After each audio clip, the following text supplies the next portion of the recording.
Hello, everyone. You're looking gorgeous today. Just wait a second. I was texting with a guy before coming here, Grindr. Have you heard of it? It's an application that we all use, gay men to connect with other people around us. So I just wanted to finish texting with him. Oh my God. Ooh, there's so many gorgeous Dutch guys around. Oh my God. Who is that blondie over there? Oh, you're using it, Thomas? Are you on Grindr? I didn't know that. Oh my God. And Remy. Oh my God, you're so close again. Why you keep using it? And over here, okay, let's see. Oh, you, the guy with the short hair. Okay, you're using it as I'm speaking, right? Okay, oh my God. Everyone uses it nowadays, and it's funny because when I was a teenager growing up in Cuernavaca, a small city in Mexico, we didn't have Grindr. We only had one gay website, only one. And now I'm 26 years old, so I'm talking about 10 years ago.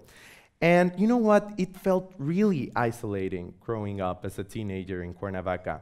I remember posting a message in that website. I was looking for friends, but in the end, I got none. I got replies, yes, but some were looking for sex, obviously, and some other replies turned into minor chatting and none into friendship.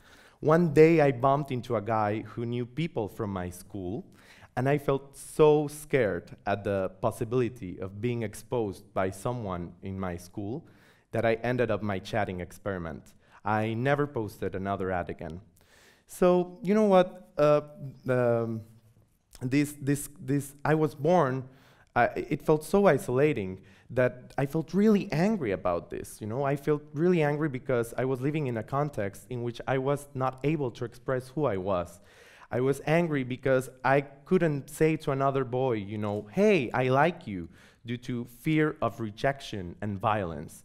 It was through anger that I was born as an activist for diversity, for sexual health, and for sexuality education.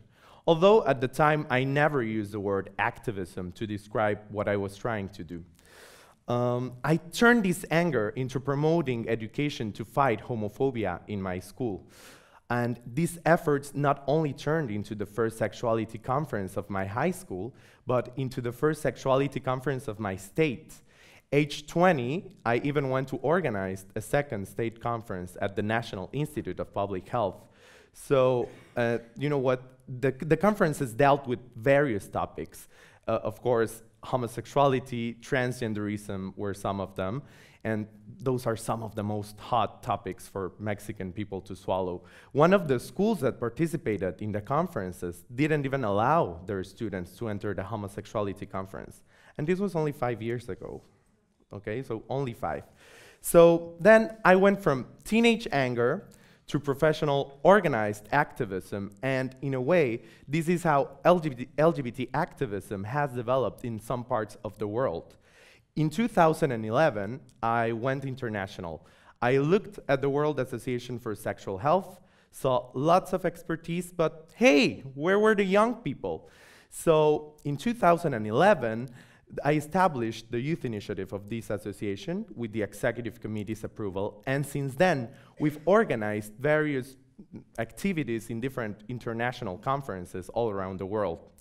I've now become an expert activist, but at the core, I maintain the same genuine passion that I had when I was 18 years old, the same passion for change that I believe is necessary for activism to be born. Interestingly, the LGBT movement in some parts of the world has developed, just like the angry teenager like me. Think of the Stonewall riots back in New York in 1969. The gay movement in Manhattan was starting with outbursts of passion and anger. And like me, throughout the years, the teenager got itself sorted out, smartened up, and developed into a more mature way of activism. Nowadays, we have won very important battles in favor of sexual diversity, but it is fundamental to be critical and not to forget that while we have won these great battles, but that we still face tremendous challenges, not only from the outside, but inside the movement as well. And I believe it's necessary, this is up for young people to, to speak up about this. So let me start talking a little bit more about these inside challenges that the LGBT movement is facing. I'll give you some examples about Mexico, about the Mexican situation. One of the inside problems that the LGBT movement is facing in Mexico are related to power. Power struggles between different groups of activists. Every year, for example, the gay pride in Mexico becomes the center of squabbles between different groups. Who is the organizer? Who is not? Who is in the spotlight? Who is obtaining benefits? I think you've heard some of these things happen in the context of the prides of different cities. But while different groups fight and debate endlessly over these questions, the Mexican LGBT movement is losing possibilities of making a greater social impact. Now, power struggles in the Mexican LGBT movement are not only related to the pride, but also to politics. Some activists use activism to gain positions of power within political parties or governments.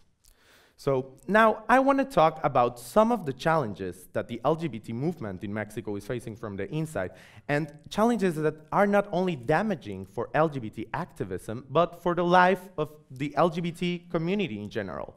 And I'm talking specifically about prejudices, stereotypes, and discrimination.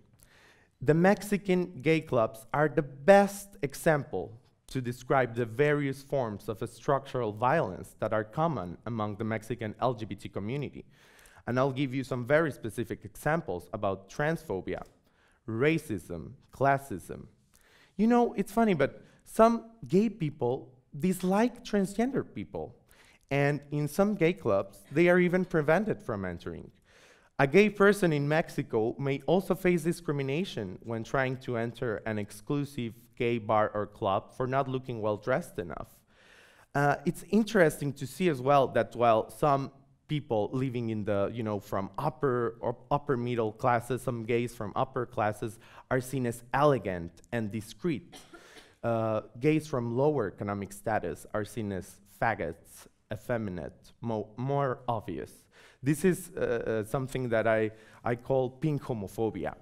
And on the other side, we also have in Mexico some activists from lower middle, lower classes, who also, they are not very keen of white or preppy people.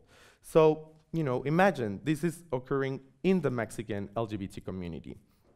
And it's very important for the LGBT movement in Mexico and globally to promote acceptance for all types of differences: class, race, gender identity, political ideology, religious ideology, everything. We need to promote acceptance within the community, okay? So now I've talked about some of the challenges that we're facing from the inside, but what are some of the challenges that the LGBT community is facing from the outside world? Some people believe that gay marriage and same-sex couple adoption are the ultimate goals of LGBT activism. But let us not forget that while in some developed nations of the world, gay marriage might be the main battle to be fought, in many other countries, the battle that is fought every day by thousands of LGBT people is for the right to live. And, for courageous activists such as Claire Villarugaba, who is sitting here, this is their daily struggle. While in the big capitals of the world, gay people are getting more and more connected, remember the example about Grindr and everything, thanks to technology, there are still millions of lonely gay teens out there who do not know how to meet others, similar to them, just like it happened to me some years ago. So, homophobic and transphobic violence continue to persist everywhere. And I believe that it is for young LGBT people to do something about it. So Where do we go from here as young LGBT activists, young LGBT people? For me, it started, as this angry teenager wanting to change the views that some of my classmates and teachers had about homosexuality and diversity in general. I managed to open the debate and break the silence. And I believe that activism is not only about high-level international meetings or big events, but about the passionate things that you as an individual can make to contribute for the change of any particular context. If you are a young LGBT person, don't ever doubt about the possibilities of change that you can ignite by first becoming a careful observer of the environment that surrounds you, and then by guiding your efforts with authentic passion for change, not passion for power or spotlight. If you're a young LGBT person, don't ever let someone tell you that an idea of change that you have is impossible to fulfill. We live in an adult-dominated world that sometimes tends to ignore the capabilities of young young persons in general, and the LGBT movement does not escape from this. So I invite LGBT persons to start looking around and to ask yourselves, what still needs to be said? What still needs to be done? How can we say it? How can we make it happen as young LGBT activists? I invite you to follow the answer that you give to these questions, by thinking how your own creativity and capabilities fit into the picture. There are still hundreds of cities and towns where the words gay or homosexual can be barely whispered. Then I invite you to start thinking, how can we start whispering them until they become out and proud screams for change? Remember the campaign, It Gets Better? It was created some time ago to send this message to gay teens everywhere, that things get better with time. Well, I am a firm believer that things get much better when people act in accordance to the answer that they give to the following question: how can I make things better? Thank you very much.